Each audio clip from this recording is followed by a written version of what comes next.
KVGC News Time, 7 minutes after the hour of 7 o'clock. Time for a look at the news for a Wednesday, September 20th. Well, the Ione City Council worked through a number of administrative items at their meeting last night. The council approved an agreement with the county for a pair of shade structures at Howard Park. At a cost of just over $100,000, the 20 by 30-foot structures will be paid for with county park mitigation fees, with the process to approve the purchase requiring sign-off from both the City Council and the County Board of Supervisors. The council also voted to award Simmons Landscape Company a contract to maintain the public areas in the Castle Oak subdivision. Residents of the Castle Oak subdivision pay a special fee that supports the landscaping in the development. Approval of an ordinance intended to make it easier to build second units, or granny flats as they're known in the city, was delayed to make some language changes. A property owner who has clashed with the city building department and has ended up before the council in the past wanted reassurance that the new ordinance would not affect his current buildings in the city. So the approval process was put on hold so a line could be added to the ordinance to that effect. And the council also received a report on plans to expand spray fields at Mule Creek Prison to dispose of treated wastewater. Well, a final environmental review for the Calaveras Cannabis Ordinance has been released and a public hearing scheduled September 28th. Now, at that meeting, the Calaveras Planning Commission will consider their recommendation to the Board of Supervisors for a proposed cannabis ban. Back in January, Calaveras supervisors directed county staff to craft a cannabis ban. With a ban in place, cultivators would only be able to grow 6 plants, the number of plants allowed by the state of California for personal cultivation.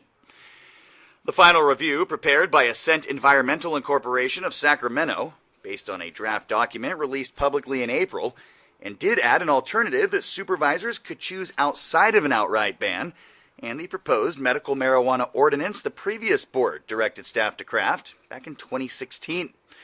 It would further restrict regulations establishing minimum parcel sizes and would shrink the market to approximately 415 commercial operations in the county.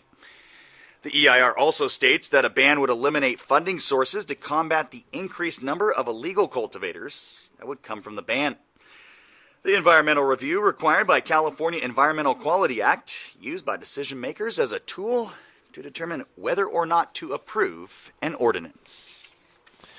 And according to Bryce Bennett of CAL FIRE, the French fire, which began on Sunday afternoon about 3:30 south of Shingle Springs, is now 100% contained at 136 acres. The fire was contained yesterday, and Bennett says crews will remain on scene with a bit of a mop-up operation.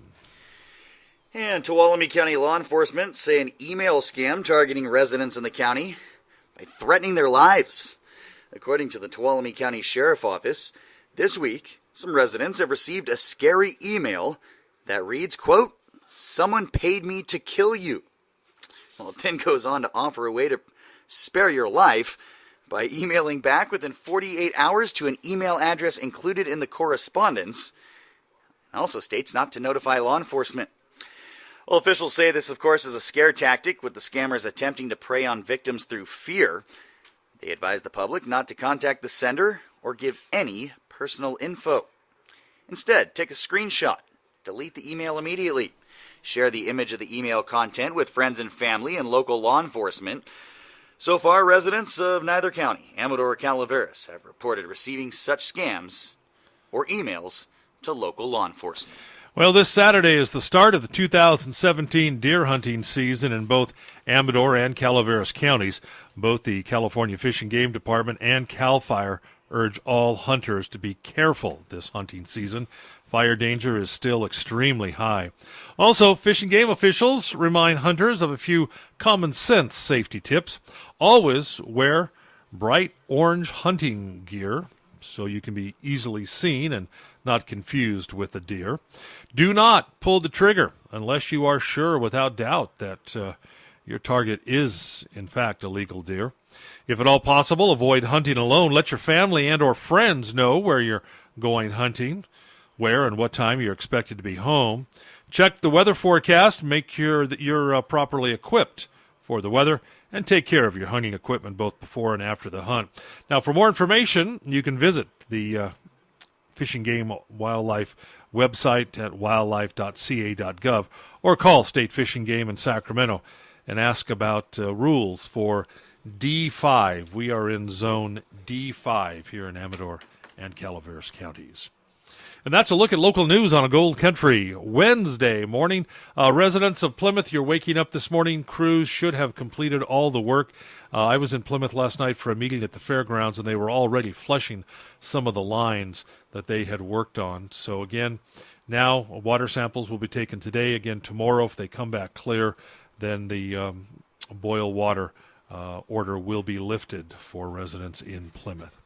And that's a look at local news on a Wednesday morning from the KVGC News Center. I'm JD. And I'm Jim Geedy reporting.